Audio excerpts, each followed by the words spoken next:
या देवी सर्वभूतेषु मातृरूपेण संस्थिता नमस्तस्यै नमस्तस्यै नमस्तस्यै नमो नमः। राधे राधे भक्तों, आप सभी भक्तों को शारदीय नवरात्रि की बहुत सारी शुभकामनाएं। माता रानी की कृपा से हम सबके जीवन में सुख शांति और समृद्धि का आगमन हो। तो भक्तों, आज आप सुनेंगे नवरात्रि व्रत की पौराणिक कथा। इस कथा को अंत तक सुनिएगा और कमेंट में जय माता दी जरूर लिखिएगा। आप मेरे चैनल पे नए हो तो मेरे चैनल को सब्सक्राइब करना भी मत भूलिएगा। पौराणिक कथा के अनुसार एक बार बृहस्पति देव ने ब्रह्मा जी से प्रश्न किया कि हे ब्रह्मदेव, चैत्र और आश्विन मास के शुक्ल पक्ष में नवरात्रि का व्रत और उत्सव क्यों मनाया जाता है? इस व्रत का क्या फल मिलता है और इसे किस प्रकार करना उचित है? सबसे पहले इस व्रत को किसने किया था? तब बृहस्पति जी के इस प्रश्न के उत्तर में श्री ब्रह्मा जी ने कहा कि हे बृहस्पति, प्राणियों के हित की इच्छा से आपने बहुत ही उत्तम प्रश्न किया है। जो मनुष्य मनोरथ पूर्ण करने वाली दुर्गा, महादेव, सूर्य और नारायण का ध्यान करते हैं वह मनुष्य धन्य है। ये नवरात्र व्रत संपूर्ण कामनाओं को पूर्ण करने वाला है। इसके करने से पुत्र चाहने वाले को पुत्र, धन चाहने वाले को धन, विद्या चाहने वाले को विद्या और सुख चाहने वाले को सुख की प्राप्ति होती है।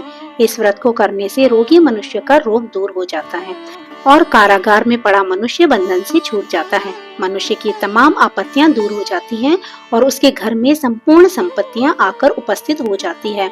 बांझन स्त्री को पुत्र रत्न की प्राप्ति होती है। समस्त पापों को दूर करने वाली इस व्रत को करने से ऐसा कौन सा मनोरथ है जो सिद्ध नहीं हो सकता? जो मनुष्य इस मनुष्य देह को पाकर भी नवरात्र का व्रत नहीं करता, वह इस पृथ्वी पर पशु के समान माना जाता है और किसी भी प्रकार की उसे सुख समृद्धि की प्राप्ति नहीं हो पाती है। और जो मनुष्य सच्ची श्रद्धा के साथ इस व्रत को करते हैं, उनके सारे मनोरथ सिद्ध हो जाते हैं। हे बृहस्पति, जिसने पहले इस व्रत को किया है उसका पवित्र इतिहास मैं तुम्हें सुनाता हूँ, तुम ध्यान पूर्वक सुनो। इस प्रकार ब्रह्मा जी का वचन सुनकर बृहस्पति जी बोले, हे भगवान, मनुष्यों का कल्याण करने वाले इस व्रत के इतिहास को आप मेरे लिए कहिए। मैं सावधान होकर सुन रहा हूँ। आपकी शरण में आया हूँ, मुझ पर आप दया कीजिए और इस कथा को मुझे जरूर ही बताइए। तब श्री ब्रह्मा जी बोले, प्राचीन समय में मनोहर नगर में पेट नाम का एक अनाथ ब्राह्मण रहता था। वह भगवती दुर्गा का भक्त था। उसके संपूर्ण सद्गुणों से युक्त सुमति नाम की एक अत्यंत सुंदर पुत्री उत्पन्न हुई। वह पुत्री सुमति अपने पिता के घर में बचपन में अपनी सहेलियों के साथ खेल कूद करती हुई इस प्रकार बढ़ने लगी जैसे शुक्ल पक्ष का चंद्रमा बढ़ता है। उसका पिता हर दिन माँ दुर्गा की पूजा करके होम किया करता और वह उस समय नियम से पूजा पाठ में उपस्थित रहती। बहुत ध्यान से सावधानी के साथ सारी पूजा पाठ देखा करती थी। एक दिन सुमति अपनी सहेलियों के साथ खेल में लग गई और भगवती के पूजन में शामिल नहीं हो पाई। उसके पिता को पुत्री की ऐसी असावधानी देखकर बड़ा ही क्रोध आया और वह अपनी पुत्री से कहने लगा, अरे दुष्टा, तूने आज भगवती का पूजन नहीं किया, इस कारण जा मैं तेरा विवाह किसी कुष्ठ रोगी से करूंगा। पिता के ऐसे वचन सुनकर सुमति को बड़ा कष्ट हुआ और वह अपने पिता से कहने लगी, हे पिताजी, मैं तो आपकी पुत्री हूँ, सब तरह से आपके अधीन हूँ। जैसी आपकी इच्छा हो आप वैसा ही करो।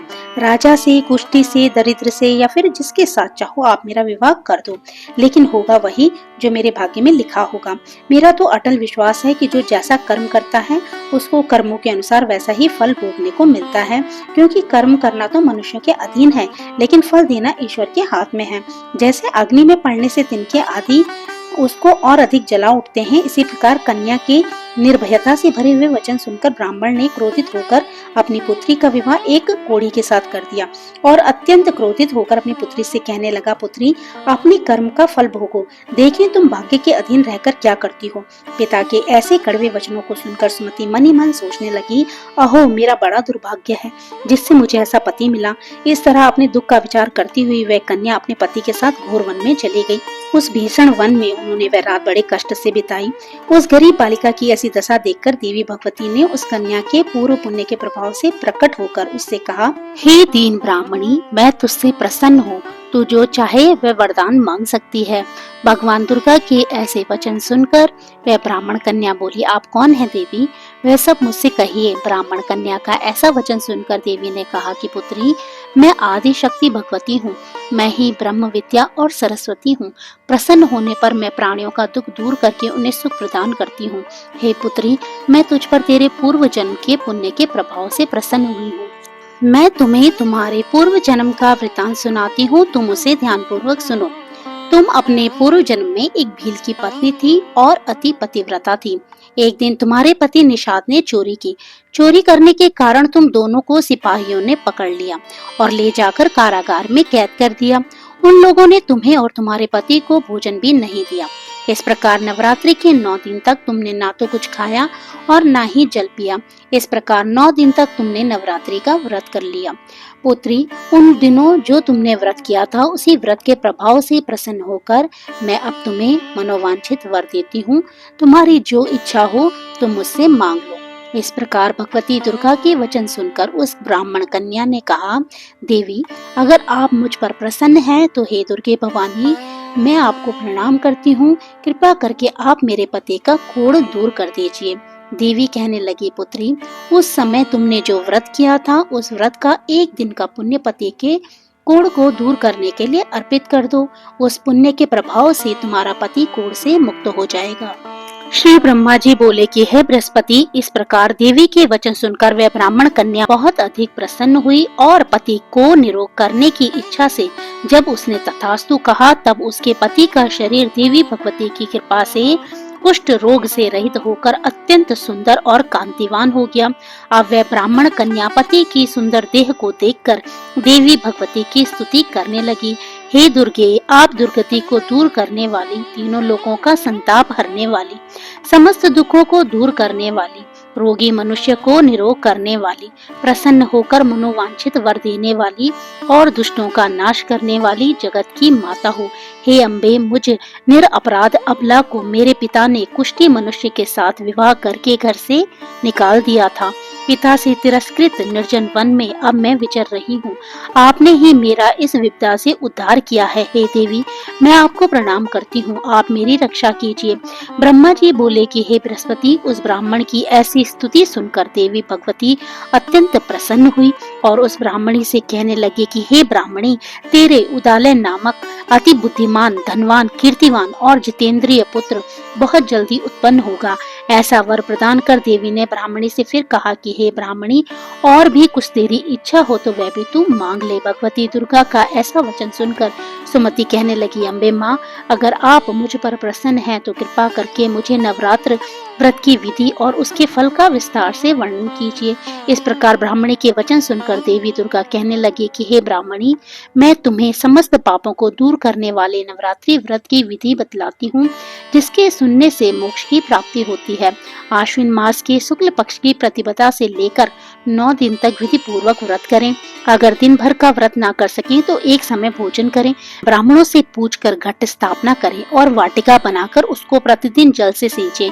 महाकाली, महालक्ष्मी और महासरस्वती देवी की मूर्तियां स्थापित कर उनकी नित्य विधि सहित पूजा करें और पुष्पों से विधि पूर्वक अर्घ दें। बिजोरा के फल से अर्घ देने से सुंदर रूप की प्राप्ति होती है। जायफल से अर्घ देने से कीर्ति, दाग से अर्घ देने पर कार्य की सिद्धि होती है। आंवले से अर्घ देने से सुख की प्राप्ति और केले से अर्घ देने से आभूषणों की प्राप्ति होती है। इस प्रकार पुष्पों और फलों से अर्घ देकर व्रत समाप्त होने पर 9वें दिन यथाविधि हवन करें। खांड, घी, गेहूं, शहद, जौ, तिल, बेल, नारियल, दाख और कदम्ब आदि से हवन करें। गेहूं से होम करने से श्री लक्ष्मी की प्राप्ति होती है। खीर और चंपा के पुष्पों से धन की और बेल पत्रों से तेज और सुख की प्राप्ति होती है। आंवले से कीर्ति की और केले से पुत्र की, कमल से यश, मान, सम्मान की और दाखों से संपदा की प्राप्ति होती है। खांड, घी, नारियल, शहद, जौ और तिल तथा फलों से होम करने से मनोवांछित वस्तु की प्राप्ति होती है। व्रत करने वाला मनुष्य इस विधि विधान से होम करके ब्राह्मण को अत्यंत नम्रता के साथ प्रणाम करे और यज्ञ की सिद्धि के लिए उसे दक्षिणा दे। इस प्रकार बताई हुई विधि के अनुसार जो भी मनुष्य व्रत करता है उसके सारे मनोरथ सिद्ध हो जाते हैं। इसमें बिल्कुल भी संदेह नहीं है। इन 9 दिनों में जो कुछ दान आदि दिया जाता है उसका करोड़ों गुना फल मिलता है। इस नवरात्रि व्रत करने से अश्वमेघ यज्ञ का फल मिलता है। हे ब्राह्मणी, इस संपूर्ण कामनाओं को पूर्ण करने वाले उत्तम व्रत को तीर्थ, मंदिर या फिर घर में ही विधि के अनुसार करना चाहिए। श्री ब्रह्मा जी बोले कि हे बृहस्पति, इस प्रकार ब्राह्मणी को व्रत की विधि और फल बताकर देवी भगवती अंतर्ध्यान हो गई। जो मनुष्य या स्त्री इस व्रत को भक्ति पूर्वक करते हैं वह इस लोक में सुख प्राप्त कर अंत में दुर्लभ मोक्ष को प्राप्त हो जाते हैं। हे बृहस्पति, ये इस दुर्लभ व्रत का महात्म्य है जो मैंने आपको बतलाया है। ये सुनकर बृहस्पति देव जी आनंद से प्रफुल्लित होकर श्री ब्रह्मा जी से बोले कि हे ब्रह्मा जी, आपने मुझ पर अति कृपा की जो मुझे नवरात्र व्रत का आपने महात्म्य सुनाया। ब्रह्मा जी बोले कि हे बृहस्पति, ये देवी भगवती शक्ति संपूर्ण लोकों का पालन करने वाली है। इन महादेवी के प्रभाव को कौन जान सकता है। तो सभी भक्तगण प्रेम से बोलिए जय माता दी। तो भक्तों, ये थी नवरात्रि व्रत महात्म्य की कथा। ये कथा आपको कैसी लगी कमेंट करके बताइएगा। अच्छी लगी हो तो लाइक कीजिएगा, और अगर आप मेरे चैनल पे नए हो तो इसी प्रकार की कथाओं को सुनने के लिए मेरे चैनल को सब्सक्राइब करना मत भूलिएगा। तो भक्तों, प्रभु का नाम लेते रहिए, पुण्य के भागी बनते रहिए। जय श्री कृष्णा, राधे राधे।